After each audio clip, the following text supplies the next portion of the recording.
भैया सभी भक्त भगवान का नाम कीर्तन तालियों के साथ। एक भक्त कहता है भगवान से, हे प्रभु मैंने तुमसे ही प्रेम किया है, तुम्हारी ही तस्वीर अपने दिल में बसा रखी। और कहते हैं क्या कि तेरी तस्वीर दिल में कभी वो चाल कब्र से सजाए हुए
आइए यहाँ से आगे की कथा हमारी देवी जी के महान से सुंदर सी पावन कथा का दर्शन साधन करेंगे। जय श्री राधे, जय श्री श्याम। भाई डाल ले साथ में आ जाओ राम आ जाओ जोड़ा बैठो दोनों जन साथ है रहो। आओ तो बैठो जब दोनों जन साथ है रहो तो दोनों जन साथ है बैठो। इधर आओ।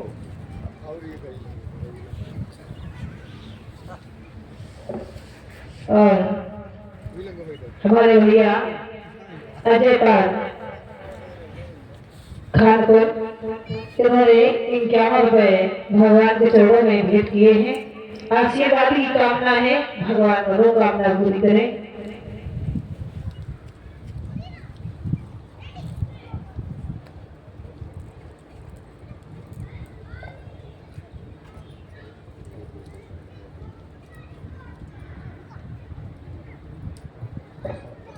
बोलिए गोविंद भगवान की, पकड़िया मैया की, भैरव बाबा की, शंकर भगवान की, समस्त देवी देवताओं की, बोलिए वीर बजरंग बली की जय।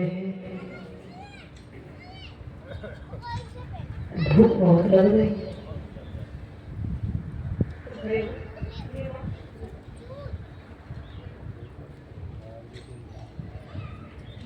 हरि ओम नारायणे नमः। वासुदेव सुतं देवं कंस चारूरमर्दनं देवकी परमानंदं कृष्णं वंदे जगद्गुरु।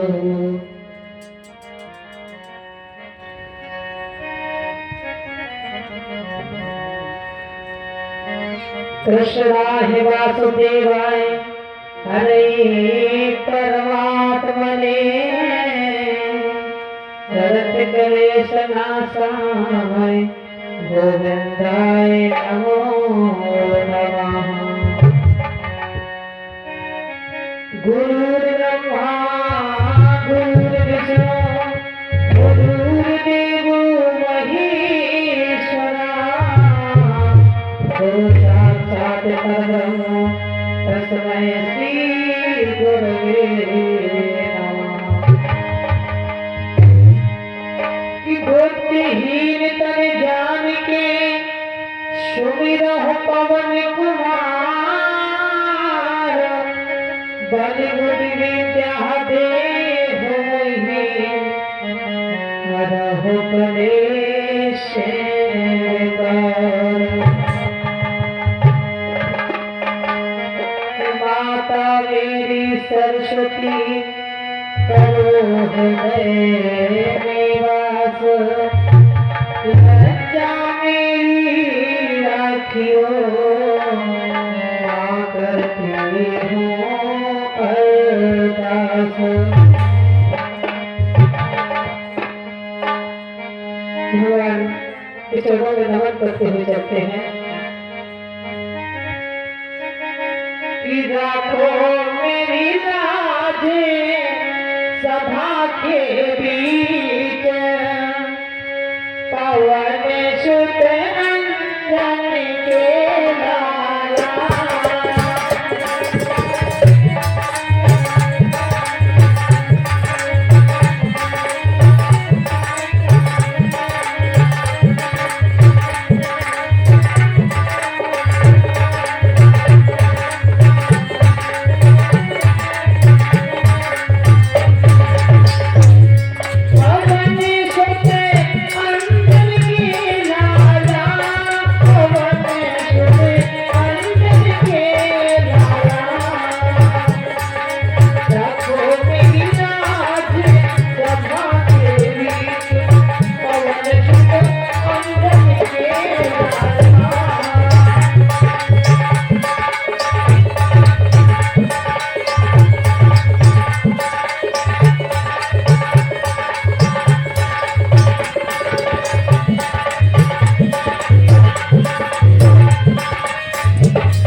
आइए, आज कथा का दूसरा दिवस है और धीरे धीरे समय बीत जाता है और हम समझ नहीं पाते। जो दिन चला गया, जो समय, जो सेकंड चले गए तो वापस आने वाले नहीं है। धीरे धीरे दिन जा रहे हैं, यानी हमारी उम्र कम होती चली जा रही है। आपने कथा सुना हमारी बहन जी के मुखारबिंदों से, ज्ञान वैराग्य की कथा, जो कहते हैं कभी भक्ति बूढ़ी नहीं होती और ज्ञान वैराग्य बूढ़े नहीं हो सकते। ये सब समय का भेद होता है। हम सब यही समझते हैं मुझे ज्ञान नहीं है, मुझे वैराग्य नहीं है। अगर हम कर्तव्य नहीं करेंगे, मुंह में हम रोटी जब डालेंगे नहीं तो कैसे जाएगी। और ज्ञान वैराग्य सब यही है। हम चाहेंगे तो सब कुछ हो जाएगा, नहीं चाहेंगे तो कुछ भी नहीं। और भक्ति जिसके हृदय में है तो भगवान का वास सदैव होता है। जब सूत जी ने कहा सोनका दृश्यों से कि नारद जी के कहने पर, यानी नारद जी हर जगह घूमे, लेकिन फिर भी किसी ने नहीं बताया। आकाशवाणी हुई, चिंता मत करो, तुम्हें कोई बताने वाला आएगा। तो स्वयं उनके भाई आए, ब्रह्मा जी के मानस पुत्र सनक सनंदन सनातन सनत कुमार। ये ब्रह्मा जी के मांस पुत्र थे और ब्रह्मा जी के पुत्र नारद देवी जी थे।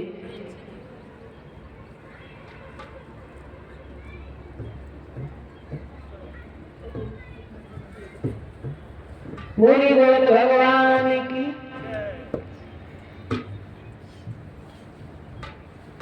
कुछ समय के बाद जब नारद जी बैठे रहे अंसल उदास, तो वहीं पर चारों भाई सनकादिक ऋषि आए। उन्होंने आकर के बताया श्रीमद्भागवत महापुराण से उनका उद्धार होगा। सुंदर आनंद नामक जो घाट पर, वहीं पर हरिद्वार के पास में सुंदर घाट था, वहीं पर उन्होंने श्रीमद्भागवत पुराण का आयोजन कराया। और उसी समय जो भक्ति थी ज्ञान वैराग्य को लेकर के वहीं पर आई। नाचते हुए जब कथा होती है किसी स्थान में, वहां पर समस्त देवी देवता पधारते हैं।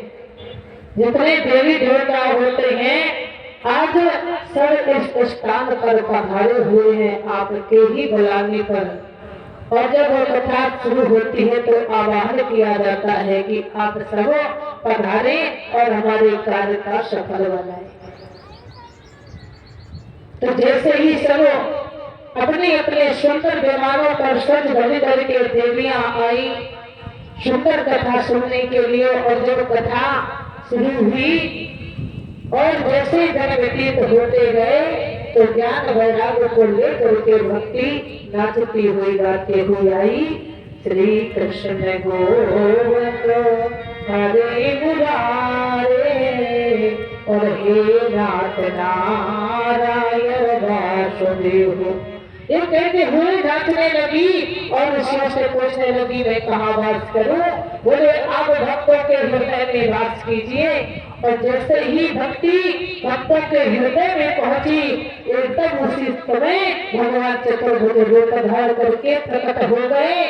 और सबके देखते ही देखते जहाँ भक्ति ने प्रवेश किया वहीं पर भगवान प्रवेश कर गए। बोलिए गोविंद भगवान की।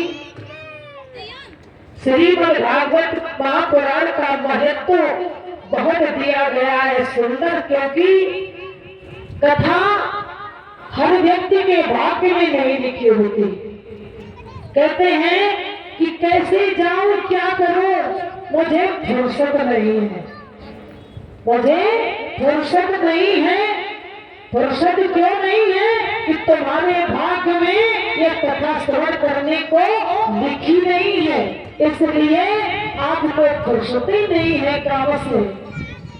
और भैया जब तक है जिंदगी फुर्सत नहीं है काम से, और कुछ समय ऐसा निकालो प्रेम कर लो राम से। और अगर इधर प्रेम करोगे भैया, अगर यहाँ प्रेम करोगे तो ये साथ में जाएगा, तो जो काम करोगे तो वो साथ नहीं जाएगा। हाय हाय हाय हाय किच किच ये सब झंझट जन्म से लेकर के मरण तक ये बना ही रहता संसार में, छुटकारा मिलने वाला नहीं है इस संसार से, क्योंकि भगवान ने इतनी वो माया डाल दी है कि हम इससे कभी उड़ नहीं हो सकते। आज चाहिए जितना पैसा कमा लो भैया, लेकिन अब जितना भी आता रहेगा तो यही कहोगे और आता रहे और आता रहे। इतना हो जाए तो ये काम कर लो, इतना हो जाए तो ये काम कर लो, और इतना हो जाए तो और बड़ा काम कर लो। यही संसार में सब। और जब हम जाएंगे तो भैया हाथ खोले जाएंगे, क्योंकि ये संसार में जो भी आया है तो लेकर के नहीं आया। क्योंकि जब जन्म होता है बच्चे को, तो पहले अब तो भैया पता नहीं कितने प्रकार के सूट चले हैं कि उनमें जेब ही जेब, नीचे से लगा करके ऊपर तक जेब जेब। लेकिन पहले एक ऐसा झगड़ा होता था उसमें कभी जेब नहीं होती थी, काले कपड़े का झगड़ा बनाया जाता था। बच्चे को पहनाने के लिए उसमें जेब नहीं होती थी। जब जन्म लेते तब जेब नहीं थी, और जब मरण हुआ तो कफन में जेब नहीं होती है भैया। जब जाओगे तब कुछ लेकर के नहीं जाओगे। और क्योंकि कहा गया है कि जाएगा जब जहां से कुछ भी न पास होगा, बस 2 गज कफन का टुकड़ा तेरा लिबाज होगा, बस 2 गज कफन का टुकड़ा तेरा लिबाज होगा।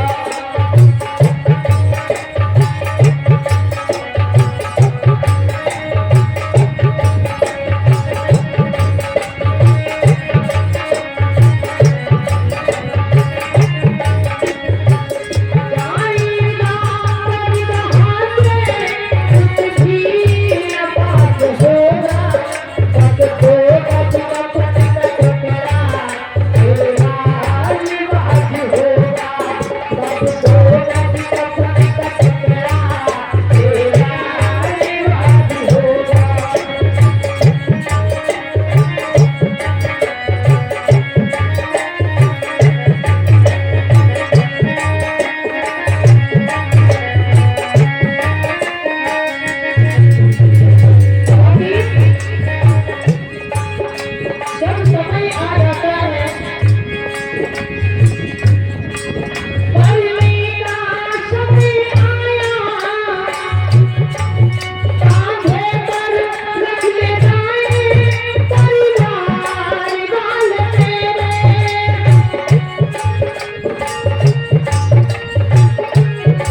खबर मिलती है हर जगह, तो सब व्यवहारी जो आते हैं और जुड़ मिल करके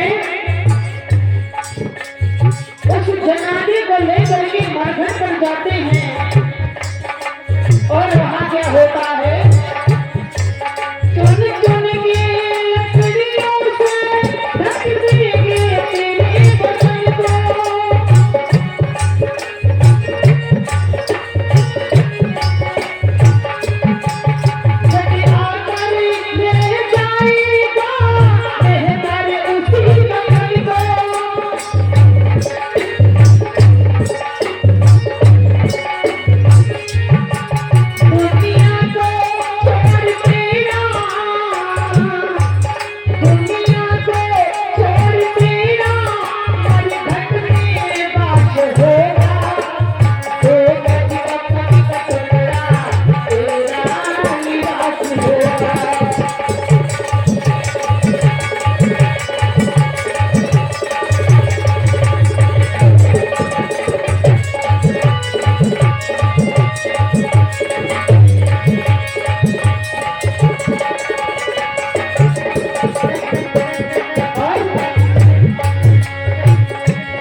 साथ कोई नहीं जाएगा। और भैया आप लोग सोचते होंगे मेरे जाने के बाद मेरी पत्नी मर जाएगी, मेरी माँ मर जाएगी, मेरा पुत्र मर जाएगा। तो भैया जैसे तेरहवीं हुई तो सब भूल गए, कोई किसी का नहीं है। तो कभी पत्नी का टुकड़ा तेरा इलाज होगा, तो कभी पत्नी का टुकड़ा तेरा इलाज होगा।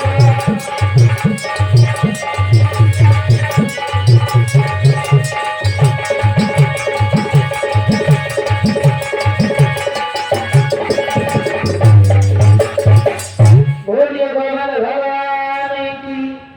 तो भैया शास्त्र में ये कहना है कि सब लोग आपके ही बच्चे पार्टी ने सुंदर आयोजन किया है, तो समय निकाल करके अपने जीवन को सफल बनाए।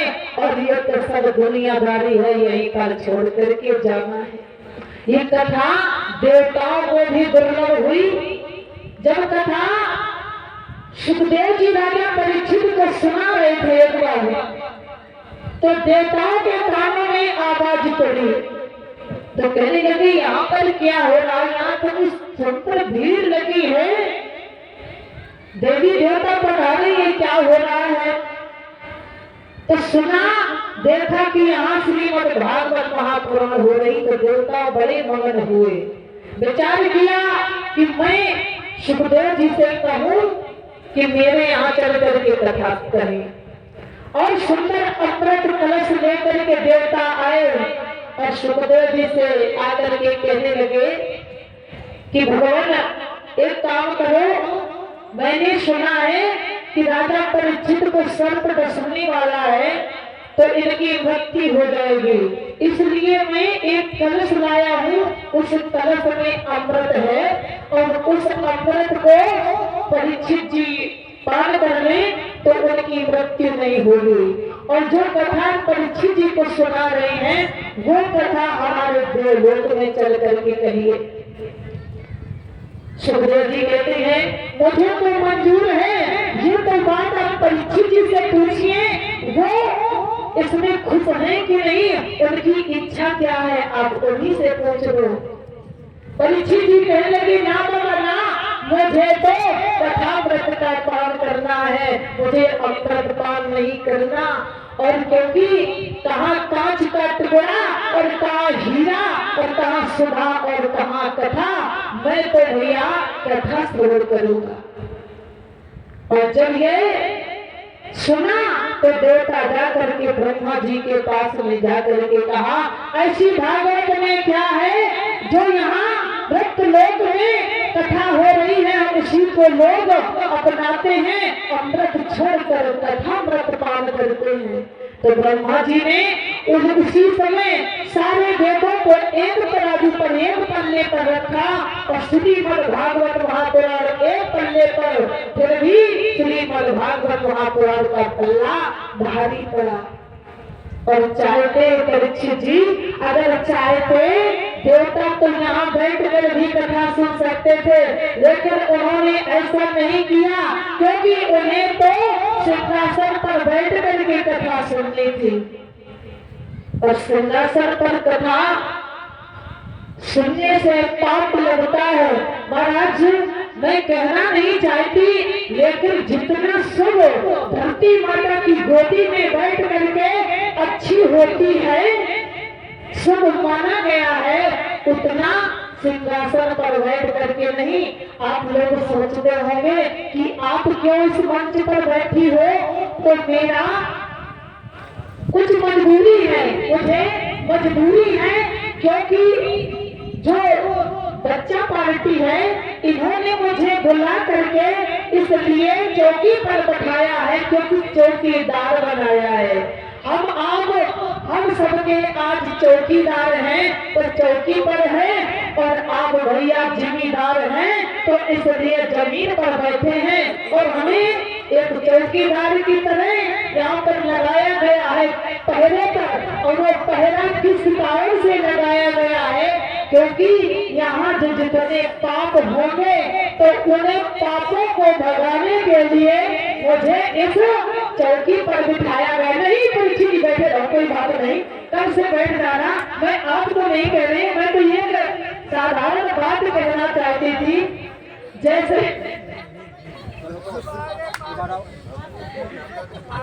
कि देवताओं ने कहा कि सिंहासन पर बैठे, कहीं कहीं देखती हूँ कि कुछ हमारे भाई लोग कुर्सी लगवा देते हैं, तो जो बूढ़े वाले होते हैं तो वो बेचारे धरती पर बैठ जाते हैं, और जो नौजवान आते हैं तो कुर्सियों पर बैठ जाते हैं।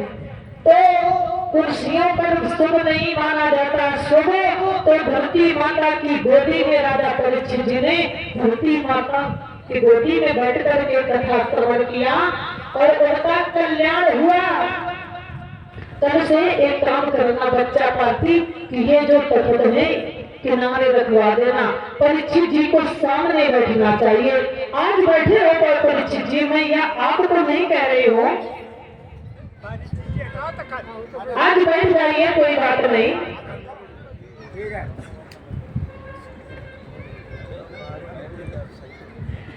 बोलिए बोलिए भगवान की।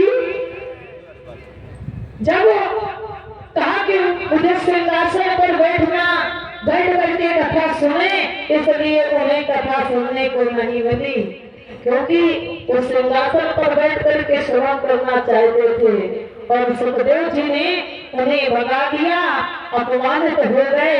ब्रह्मा जी के पास में जा करके आग्रह किया, प्रभु इस भागवत में क्या है? बोले कलयुग केवल नाम आधारा और स्वर स्वर नर उठ नहीं पारा। इस कलयुग के भक्तों को भगवान एक नाम मात्र से ही कल्याण कर देते हैं। जितना सतयुग त्रेतायुग द्वापर में तपस्या करने से फल मिलता था, आज इस कलयुग में केवल नाम के ही, इस नाम के ही से उद्धार हो जाता है। बोलिए गोविंद भगवान की। आइए एक छोटा सा भगवान का नाम कीर्तन सभी लोग ताली बजा करके कहेंगे।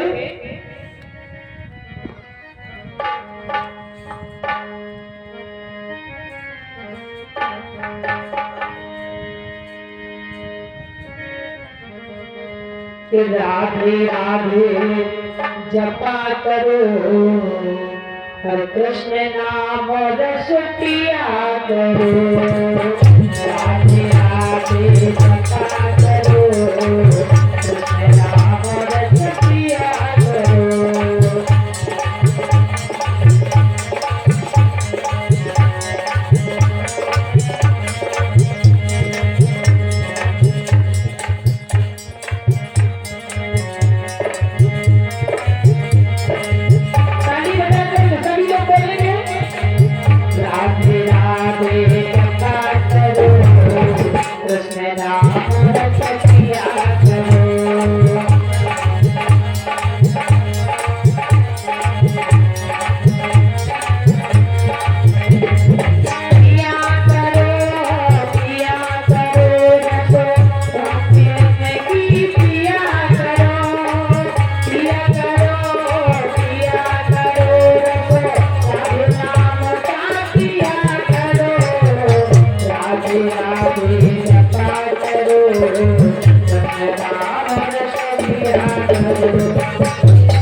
कहते हैं श्रेष्ठ ऋषियों, इस श्रीमद् भागवत महापुराण सुनने से इस भक्तों का कल्याण होता है और इसलिए श्रीमद् भागवत महापुराण की रचना की गई। और कुछ समय के बाद कहते हैं इस कथा को सुनने से पापियों को मुक्ति मिले है। आत्मदेव की कथा करवाई। जब तुंगभद्रा नदी के किनारे नगर था, आत्मदेव उसी नगर में रहते थे। और भैया जो तुंगभद्रा नदी है, ये हमारा ही शरीर है। तुंगभद्रा नदी ये हमारा जो शरीर है, इसी नदी में, नदी के तट पर आत्मदेव नामक एक ब्राह्मण रहते हैं। आत्मा जो होती है, हर जीव के पत्नियां होती है, और जो धरधरी है ये मन रूपी पत्नी है आत्मदेव की, जो बड़ी चंचल स्वभाव की है और बड़ी नटखट है। और जितने ही ब्राह्मण देवता सीधे स्वभाव के हैं, उतने ही उनकी जो पत्नी है ये बड़ी कर्कशा है। आत्मदेव अपनी पत्नी से बहुत दुखी रहते हैं। समझाते हैं, ना समझाने पर भी जब नहीं मानी। इनके पास एक गौ है, उसके भी कोई संतान नहीं हुई, तो आत्मदेव बड़े दुखी रहने लगे। एक दिन विचार किया कि मैं आत्महत्या कर लूंगा, अब मुझे जीना नहीं है।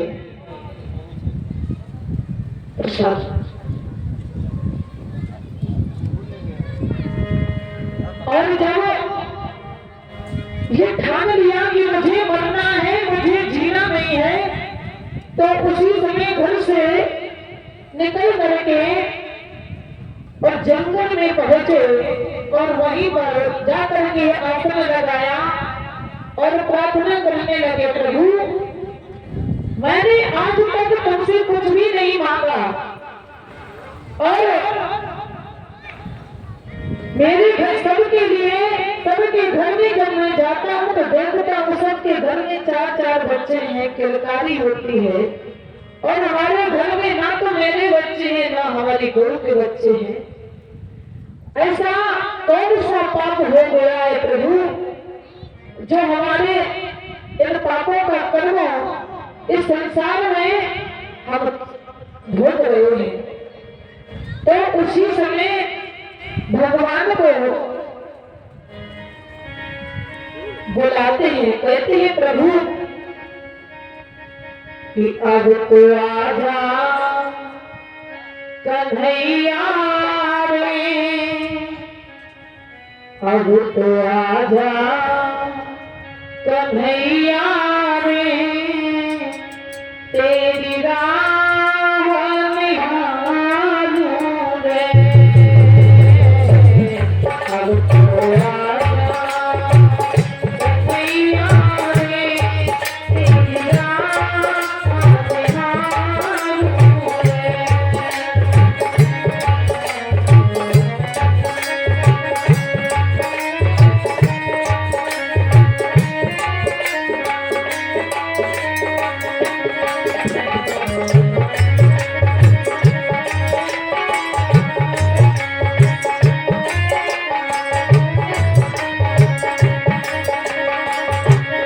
भगवान को बुला रहा है प्रभु, आजा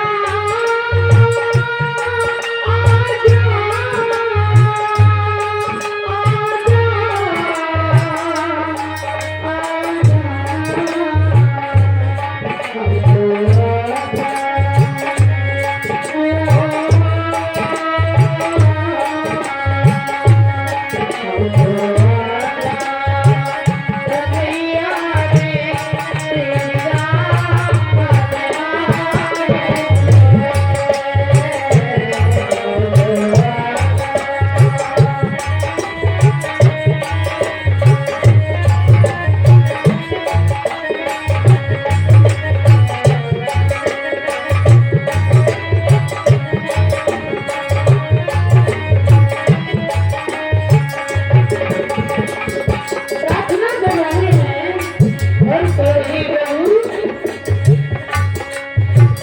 तारा शोभा खाइयो चुनी चुनी खइयो आशो करी दो नैना खाइयो मोहि हरि मिलने की आस। कन्हैया रे, तेरी राह निहारूं रे।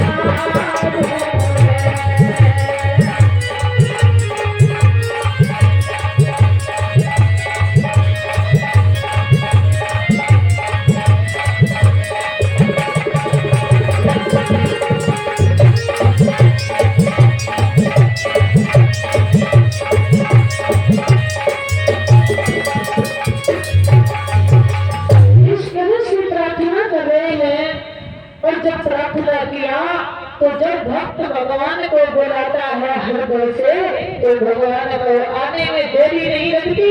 भगवान तुरंत साधु के भेष में आए और कहने लगे, आत्मदेव की स्थिरता में बैठे हो, क्या बात है?